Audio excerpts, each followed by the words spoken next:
All those cruise ships rejected by other countries, we accepted and we moved it back. During the 2 years of pandemic, the Panama Canal broke all maritime records. Look how long is this ship. Miren lo largo que es este barco.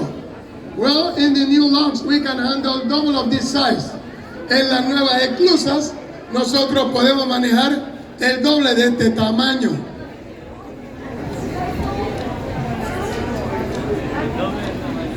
We assign Panama Canal lay handlers at bow and stern.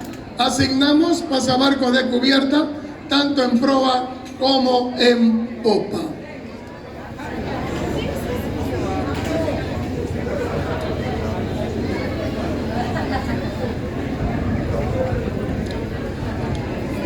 At the end of August of this year, comparing the last fiscal year, the Panama Canal moved